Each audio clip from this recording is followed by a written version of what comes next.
지금 여러분께서는 김현정의 뉴스쇼를 듣고 계십니다. 저는 퇴근길의 다크호스 김종대의 뉴스업 김종대입니다.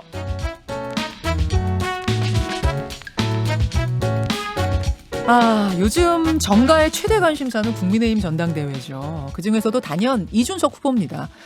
원내정당 가운데 30대 당대표가 나온 적 한 번도 없어요. 게다가 이준석 후보는 국회의원도 아닙니다. 아니, 국회의원을 해본 적도 없습니다.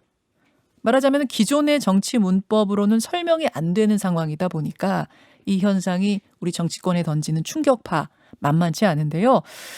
이 상황을 유심히 지켜보고 있는 한 사람이 있습니다. 바로 집권여당 민주당의 청년목 최고위원으로 지명된 분 이동학 최고위원입니다. 어제 첫 회의에 참석을 했다고 해요. 자, 이동학 청년 최고위원이 바라보는 지금의 정치권 그리고 민주당 직접 들어보죠. 더불어민주당 이동학 최고위원 어서 오십시오. 네, 안녕하세요. 네. 아니 정치권에서 활동하신 건 꽤 오래되셨더라고요. 네, 제가 지금 만으로 39인데요. 사실 이 자리를 맡으면서 저희 후배들에게 굉장히 미안해요. 네, 제가 사실 청년이 아니라고 생각하고 있었거든요. 아슬아슬한 네. 30대. 네, 그래서 제가 22살에 입당해서요. 지금 한 18년 정도 당에 있는 상황이네요. 네. 사실은 이제 언론에 많이 노출된 분이 아니어서 좀 낯선 분들이 계실 것 같아서 직접 소개 한번 하시겠습니까? 네, 정당 생활을 꽤 오래 했고요. 사회 변화가 어떻게 추동돼야 되는지 늘 그런 것들 고민하고 특히 민주당은 미래를 좀 준비하는 정당으로 바뀌어야 된다 이런 고민을 늘 하고 있고요. 최근까지는 제가 지구를 한 바퀴 돌고 와서 환경 운동, 그러니까 주로 쓰레기 분야에서 어떻게 하면 이 문제를 해결할 수 있을까 이런 것들을 하다가 좀 다시 최고위원이 되게 됐습니다. 제가 조금만 더 덧붙여 설명하자면 1982년생이시고요. 네. 학교 졸업한 다음에 해병대를 전역하고 노점상을 하다가 2003년 열린우리당 창당 때 처음 정치권에 발을 디디고 2015년 그 김상곤 혁신위에서 혁신위원 하셨어요. 그렇습니다. 그때도 청년 몫으로 했습니다. 네. 86그룹 용태론을 주장하셨던 분이고 네. 공천이 됐습니다만 당내 경선에서는 아쉽게 고배를 마시고 그런 다음에 그냥 세계여행 떠나신 거예요?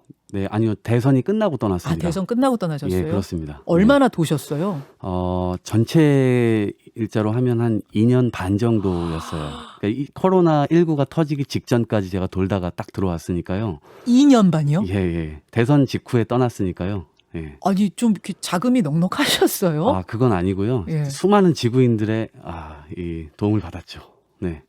벌어가면서 그럼 예, 이렇게. 벌어가면서도 하고 예. 어떻게 보면 앵벌이도 하고 재워달라고도 하고 밥도 달라고 하고 네. 세상을 그렇게 돌면서 선택한 길이 환경운동가의 길, 네. 쓰레기 전문가가 돼서 돌아오셨더라고요. 네. 아니 그런데 어떻게 다시 정치권에 발을 담그게 되셨습니까? 제가 이제 정치를 떠났던 것은 아니에요. 기본적으로는 어쨌든 제가 정치를 한다는 생각은 늘 갖고 있었고요. 제가 여행을 그냥 돈 것도 이유가 있어요. 지금 우리나라가 맞닥뜨리고 있는 초고령 사회, 예. 이것의 속도가 너무 빨라서 저는 이것이 엄청난 사회 갈등을 앞으로 일으키게 될 거라고 봅니다. 다른 나라가 어떻게 하고 있는지 궁금했어요. 그래서 제가 뭐 돈도 없고 가진 건 시간밖에 없으니 가서 진짜 한번 눈으로 봐야 되겠다. 예. 그래서 수많은 사람들을 인터뷰하고 도시들을 돌면서 도시공학자, 정치인들을 만나서 예. 그 사회의 문제가 뭔지를 돌아봤어요. 그러면서 쓰레기 문제, 환경 문제를 보게 됐고요. 초고령 사회 해결하러 나가셨다가 오히려 그렇죠. 쓰레기에 꽂히셨어요? 네. 그래서 지속 가능성에 대한 문제가 늘 있더라고요. 다른 도시들도요. 예. 그래서 결국 우리나라에서 이것이 핵심적으로 진행되고 있는 사안인데 이것에 대한 의지나 이런 것들이 송영길 대표께서 네. 이런 부분들에 대해서 서로 케미가 맞았던 거죠. 네. 그래서 당신 들어오셔서 최고위원으로 활동하셔라. 같이 해보자. 지금 청년들도 위기고 민주당도 위기고. 그렇군요. 예, 그래서 제안을 너무 감사하게도 해주셨고, 예, 그래서 예. 열심히 해야 되겠다. 한국의 생각합니다. 툰벨이다 하면서 이렇게 지명을 한 걸로 너무 과찬이셨고요. 제가 알고 네. 있습니다. 그 최고위원 지명 소식을 듣고 국민의힘 이준석 전 최고위원이 송영길 대표가 훌륭한 인선을 했다라고 칭찬을 하면서 더 네. 화제가 됐어요. 네. 두 분이 이준석 후보하고 혹시 서로 좀 교감이 많은 분들이 모르실 텐데 제가 2016년도에 출마했던 곳이 노원병이었습니다. 경쟁자였습니까? 예, 사실은 경쟁자였고 노원병에 당시에 안철수 후보가 예. 새정치민주연합을 탈당해서 예. 국민의당을 만들어서 거기에서 하고 있었고 그래서 언론에서는 주로 2명의 30대 주자가 안철수에게 대항하는 모습으로 그려졌으나 어떻게 된 건지 저는 본선에 올라가지 못했고 아. 네, 이준석 씨는 본선에 올라가게 됐고 그렇게 됐던 네. 거군요. 그런 인연이 있는 거군요. 자, 말이 나온 김에 이른바 이준석 현상, 이준석 돌풍. 그때는 같이 떨어졌었는데 네, 그렇죠. 지금- 예, 저는 먼저 지금- 떨어지고 한참이 지난 지금 이준석 돌풍이 불고 있는 걸 네. 같은 30대 정치인으로서 어떻게 보세요? 저희 민주당 차원에서 제가 볼 때 상당히 위협적이라고 느끼죠. 네. 이것을 뭐 한켠에서는 이준석을 띄워주지 마라 이런 얘기들도 있는데 현상은 현상대로 해석해야 되고 당연하죠. 우리가 어떻게 대처할지 혹은 어떻게 우리의 길을 개선해 나가야 될지에 대해서 더 초점이 맞춰서 봐야 된다고 봐요. 예. 그런 점에서 굉장히 좋은 자극제라고 봐야 돼요. 자극제고 그렇죠. 위협적인 거 솔직히 사실이다. 인정해야죠. 네. 인정해야죠. 예. 실제로 민주당 분들 요즘 만나면 술렁술렁 한다고 제가 들었어요. 예, 그리고 이것을 사실 얘기 안 하는 게 아니거든요. 수많은 의원들께서도 실제 이 부분에 대해서 인식하고 있고 문제라고 느끼고 있고요. 뭐라고 하세요? 만나면? 아이고 어떻게든 해봐야 되는데. 아 민주당 우리도 네. 어떻게든 해봐야 되는데 네, 이러세요? 그렇습니다. 네. 아 되게 솔직하시네요. 네. 근데 왜 못해요? 약간 둔감한 것 같아요. 제가 느낄 때는요. 지금 문재인 정부가 들어오고 정부 청와대를 저희가 이제 기회를 가지게 됐고 그 다음에 지방선거에서 압승을 했고요. 역사상 유례 없이 압승을 했고 그 다음에 예. 총선도 코로나 팬데믹 여러 가지 이제 이 방역 이런 거 잘하면서 국민들이 다시 한번 기회를 주셨잖아요. 그렇죠. 그러면서 거대한 공룡이 됐고 지금은 제가 볼 때 누군가가 조그만 사람이 와서 아킬레스건을 때려도 이 공룡이 인식하지를 못하는 거예요. 아 너무 네. 비대해. 예, 변해야 되겠다는 걸 알면서 그 아킬레스건을 맞으면서도 아프다는 생각 못 하고 있는 거죠. 네. 아 지금 사실은 이제 맞고 있는데 사실 재보선부터 맞았는데 예, 그렇습니다. 그런데 네. 아프다는 생각을 못 하고 있는 못하고 겁니다. 있다. 네. 저게 그만 때리게는 해야 되겠는데 그 정도 눈으로 보이는 건 있으니까 그런데 감촉은 전혀 없는 거예요. 네. 사실 저는 지금 상당히 심각하게 생각하고 있습니다. 네. 심각하게 네. 생각. 사실은 이제 어떤 변화가 있으려면 당 안에서 뭔가가 꿈틀꿈틀 돼야 되고 네. 그러려면은 다양한 목소리가 막 분출이 돼야지 않습니까? 그렇죠. 네. 그 다양한 목소리 속에서 서로를 이렇게 토론하고 네. 뭐 아니다 그러다 네. 논박도 하고 이러면서 새로운 것이 정반합의 논리로 나와야 하는데 그렇습니다.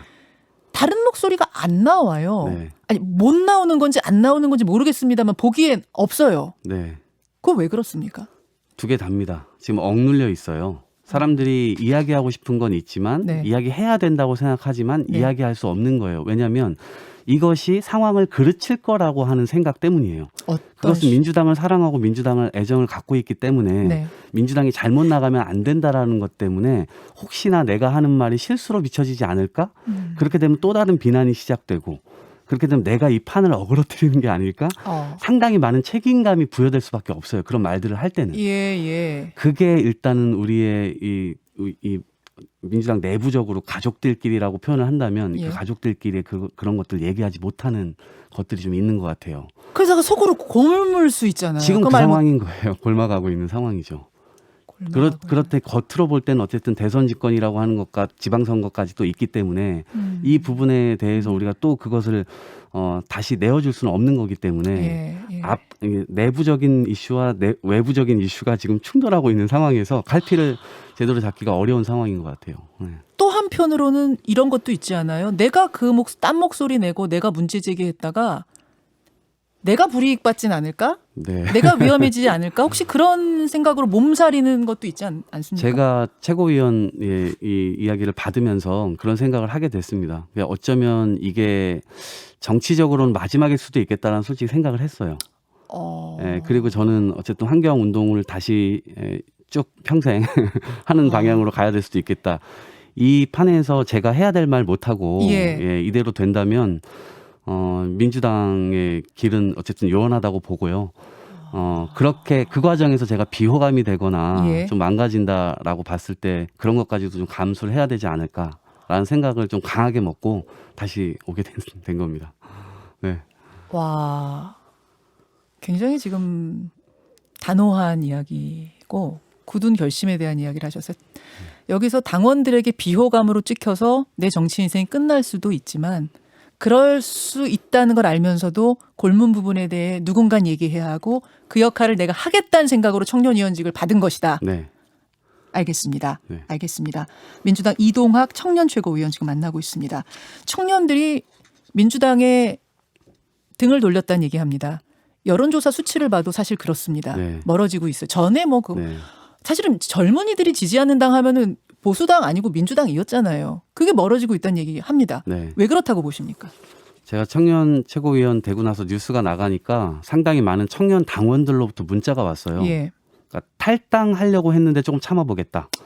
예, 탈당하려던 차였던 거죠. 그리고 어허. 비판적이었고 예. 민주당은 사실 그동안 제대로 청년들을 대변하려고 노력하지 않았습니다. 왜냐하면 제가 18년 동안 있어봤지만 네. 청년들은 상수였어요. 상수? 민주당의 편이었어요. 상수. 아, 늘 예. 어쨌든 우리 변수가 편. 아니었어요. 예, 예. 근데 지금 변수가 돼버린 거예요. 예. 그런데 여전히 이 변수를 일시적인 것이라고 오해하고 있는 거죠. 예. 제가 느끼는 심각성은 이제 그런 데에서 있는 거고요.